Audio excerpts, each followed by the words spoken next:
በአማራ ክልል ባለፉት 6 ወራት ከ830 ሺህ በላይ ሰዎች በወባ በሽታ ተይዘው ሕክምና ማግኘታቸውን የአማራ ክልል ሕብረተሰብ ጤና ኢንስቲትዩት አስታውቋል። ስርጭቱን በቋሚነት ለመግታትም ማህበረሰቡን ያሳተፈ የአካባቢ ቁጥጥር ስራን መስራትና የግብዓት አቅርቦትን ማሻሻል እንደሚያስፈልግ ተገልጿል። ትዕግስት ሱባለው ወባ የማህበረሰቡ የጤና ስጋት ሆኖ ቀጥሏል። የአማራ ክልል ሕብረተሰብ ጤና ኢንስቲትዩት የወባ ፕሮግራም አስተባባሪ አቶ ዳምጤ ላንከር እንደተናገሩት በተያዘው በጀት ዓመት ይህ መረጃ እስከ ተጠናቀረበት ጊዜ ድረስ ከ830 ሺህ በላይ ሰዎች በወባ በሽታ ተይዘዋል ብለዋል። በያዝነው 2018 የበጀት ዓመት ከሐምሌ እስከ ታህሳስ አጋማሽ ድረስ ወደ 2,563,863 ሰዎች ተመርምረው ከ836,866 በላይ የሚሆኑት ወባ ተገኝቶባቸው የሕክምና አገልግሎት አግኝተዋል ማለት ነው። ካለፈው ተመሳሳይ ወቅት ጋር ስናነጻጽረው መቀነስ ያሳያል። በ34 በመቶ ቅናሽ አለው። ነገር ግን ምንም እንኳን ባለፈው በጀት ዓመት ከዚህኛው በጀት ዓመት ጋር ቅናሽ ያሳየ ቢሆንም ስራዎች ግን ተጠናክረው እንዲቀጥሉ እያደረግን እንገኛለን ማለት ነው። የክረምቱን መውጣት ተከትሎ የወባ በሽታ ስርጭት አሳሳቢ ሆኖ እንዲቀጥል ያደረጉ መንስኤዎች በርካታ ስለመሆናቸውም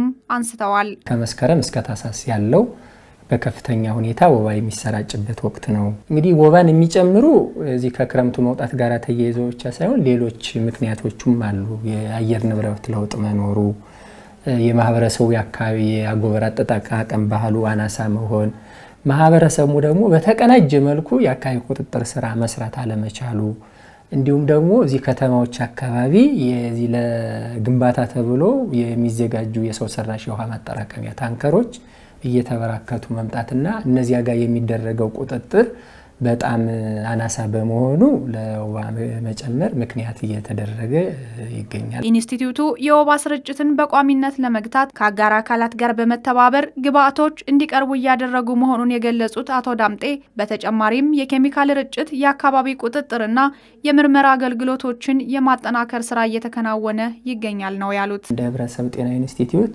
ይህንን ችግር እንዳይሆን ማህበረሰቡ ጋራ ከዚህ ካለው ቀውስ በላይ ህሙማን እንዳይጨምሩ የግብዓት አቅርቦቱ እንዲስተካከል የመድኃኒት አቅራቢ መስሪያ ቤቶች አሉ። እነሱ ጋራ በተቀናጀ መልኩ የታመመውንና የታከመውን ሰው መሰረት በማድረግ ወደ የተቋማቱ ግብዓት ያደርሳሉ። ህሙማን ሲኖሩ መታከም ያስፈልጋል። የምርመራ አገልግሎቶቹን የተጠናከሩ እንዲሆኑ እያደረግን እንገኛለን። ርጭትን በተመለከተ ወደ 18 ወረዳዎች ላይ ርጭት መርጨት ችለናል። እንግዲህ ወደ 230 ምናምን በላይ ቀበሌዎች የርጭቱ ተጠቃሚ ሆነዋል። ከ1 ሚሊዮን ህዝብ በላይ አገልግሎቱን አግኝቷል ማለት ነው። አጎበርን በተመለከተ እኛ የሚያስፈልገን የነበር በዚህ በጀት ዓመት ወደ 4 ሚሊዮን የሚኝታ አጎበር ነው። ከ4 ሚሊዮን ውስጥ 1 ሚሊዮን አካባቢ መጥቶልን በ26 ወረዳዎች እያሰራጨን እንገኛለን።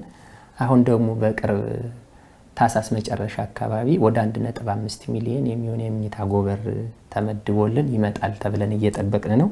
እሱ እንደመጣ ስርጭቱን እናካሂዳለን ማለት ነው። የማህበረሰቡን ተሳትፎ በማጠናከር የመከላከያ ስልቶችን በተግባር በመተርጎምና በቅንጅት በመስራት ወባ የማህበረሰቡ የጤና ስጋት እንዳይሆን ማድረግ እንደሚገባም አቶ ዳምጤ ጠቁመዋል።